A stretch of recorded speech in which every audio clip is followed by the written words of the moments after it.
देश में 80 लाख से अधिक लोग क्रोनिक किडनी डिजीज से जूझ रहे हैं। ये दावा नेशनल लाइब्रेरी ऑफ मेडिसिन में पब्लिश एक स्टडी में किया गया है।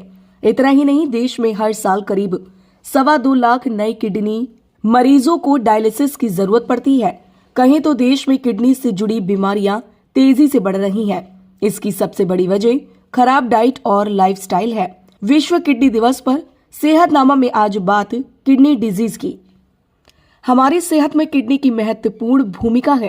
किडनी का काम ब्लड से अपशिष्ट पदार्थ फिल्टर करके पेशाब के जरिए शरीर से बाहर निकालना है।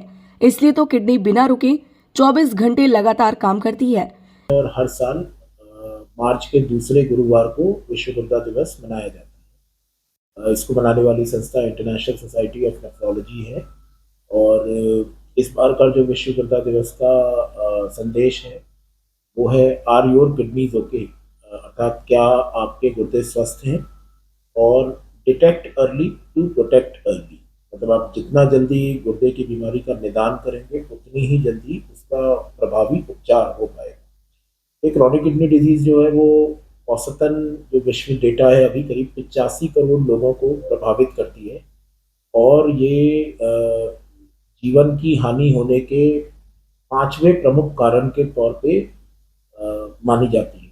जब किडनी में किसी तरह की प्रॉब्लम होती है तो ब्लड में टॉक्सिन जमा होने लगते हैं, जिससे किडनी फेलियर और कार्डियोवैस्कुलर डिसीज जैसी कई गंभीर स्वास्थ्य समस्याएं होने की संभावना बढ़ जाती है।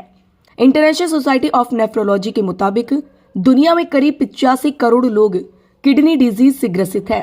जब किडनी ठीक से काम नहीं कर पाती है तो हमारा शरीर कुछ खास संकेत देता है। ये 10 संकेत है जिन्हें नजरअंदाज नहीं करना चाहिए। पहला, थकान या कमजोरी महसूस होना। दूसरा, भूख कम लगना। तीसरा, स्किन ड्राई या खुजली होना। चौथा, अनिद्रा की समस्या होना। पांचवा, ब्लड प्रेशर हाई होना। छठवां, सामान्य से कम या अधिक पेशाब आना। सातवां, पेशाब में झाग या खून आना। आठवां, आंखों के आसपास सूजन आना। नवां, हाथ पैर या टखना में सूजन आना। और 10वां, मसल्स में ऐंठन होना। यदि आपके साथ ऐसी हेल्थ कंडीशन बन रही है तो तुरंत डॉक्टर से परामर्श करें। जो गुर्दा रोग की नंबर 1 डिजीज का कारण है वो डायबिटीज मेलाइटिस या मधुमेह है। इसके अलावा उच्च रक्तचाप, हृदय की बीमारियां, ओवरवेट होना, ओबीज होना, किसी दवा के कारण या विषाक्त पदार्थ के कारण या इन्फेक्शन के कारण अक्यूट किडनी इंजरी हो जाना, गर्भावस्था संबंधित गुर्दा रोग है। मूत्र मार्ग में अवरोध, चाहे वो ट्यूमर हो, पथरियां हो या बढ़ा हुआ प्रोस्टेट ग्लैंड हो, इनके कारण ये दिक्कतें होना। और इसके अलावा कुछ गुर्दे की बीमारियां जन्मजात होती हैं, माँ बाप से आनुवांशिक तौर पे मिलती हैं, और कुछ गुर्दे की बीमारियों का कारण ऑटो इम्यून यानी कि स्व प्रतिक्रिया की बीमारियां भी होती हैं। जो मूल तौर पे सारी बीमारियों में से करीब 60-70% जो गुर्दे की बीमारी का कारण है वह मधुमेह और उच्च रक्तचाप है। अगर इन दोनों कारणों का सफल उपचार कर लिया जाए तो इस बीमारी पर सबसे ज्यादा रोकथाम और प्रभावी उपचार किया जा सकता है। किडनी डिजीज की बड़ी वजह 8 बुरी आदत है। यदि आप शुगरी और प्रोसेस्ड फूड खाते हैं, नींद कम लेते हैं, खाने में अधिक नमक या अधिक चीनी खाते हैं, स्मोकिंग करते हैं या अल्कोहल लेते हैं, ये सभी आपकी किडनी पर बुरा असर डालती हैं। किडनी से जुड़ी समस्या में सबसे ज्यादा खतरा हाइपरटेंशन, डायबिटीज, हार्ट डिजीज और मोटापे से जूझ रहे लोगों को होता है। यदि किडनी की प्रॉब्लम क्रोनिक है तो इसका कोई परमानेंट इलाज नहीं होता है। किडनी की सेहत के लिए रोजाना 45 मिनट तक वर्कआउट करें। ब्लड शुगर नहीं बढ़ने दें। देखिए, जो जांचें वो 2 प्रकार की हैं। एक तो शारीरिक परीक्षण से होने वाली जांचें, जैसे आपका रक्तचाप है, आपका वजन है और बॉडी मास इंडेक्स है। ये चीज़ें जो जनरल शारीरिक परीक्षण से नापी जा सकती है, अनुमानित की जा सकती है। दूसरी वे जांचें हैं जो पैथोलॉजी लैब में कराई जाती हैं। आपने बिल्कुल ठीक कहा, क्रिएटिनाइन एक टाइम टेस्टेड या बहुत लंबे समय से गुर्दे की क्रियाशीलता का एक सूचक है। परंतु क्रिएटिनाइन कई चीज़ों से प्रभावित होता है। लंबाई, आपकी जेनेटिक रेस क्या है, आपका लिंग क्या है और आयु इनसे प्रभावित होता है।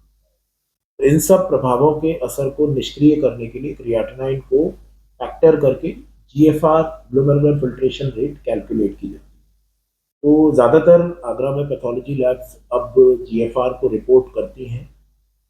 एक स्वस्थ व्यक्ति की जीएफआर करीब 90 के आसपास होनी चाहिए और 60 से नीचे जीएफआर का होना गुर्दे की बीमारी की संभावनाओं को व्यक्त करता है। आवश्यक नहीं है कि ये गुर्दे की बीमारी ही हो, परंतु अगर आपकी ऐसी रिपोर्ट लगातार आ रही है या घटता हुआ क्रम है तो आपको गुर्दे के विशेषज्ञ से या फिजिशियन से मिलना चाहिए।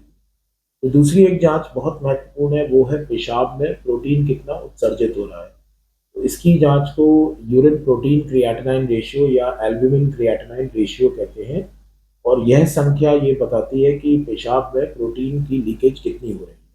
जैसे क्रिएटिनाइन एक गुर्दे के फेल होने के बाद बढ़ना शुरू होता है। क्रिएटिनाइन के स्थान पर यूएसीआर उन लोगों को आइडेंटिफाई करती है जिनमें कि गुर्दे के फेल होने की संभावनाएं हैं, इससे उनका प्रभावी उपचार हो सके। तो सामान्य जो यूएसीआर होता है वो 20 से कम होता है, 20 से 200 के बीच में मामूली प्रोटीन की लीकेज है, 200 से अधिक जो होता है वो गंभीर प्रोटीन की लीकेज में काउंट किया जाता है। नमक, तेल और चिकनाई अगर इनको आप भोजन में संतुलित करें और प्रसंस्कृत भोजन की जगह पर स्वयं तैयार किया हुआ भोजन या प्राकृतिक तौर पे तैयार किया हुआ भोजन लें, वो ज़्यादा उचित है। स्मोकिंग से दूर रहें और रोजाना 6 से 8 गिलास पानी पिए।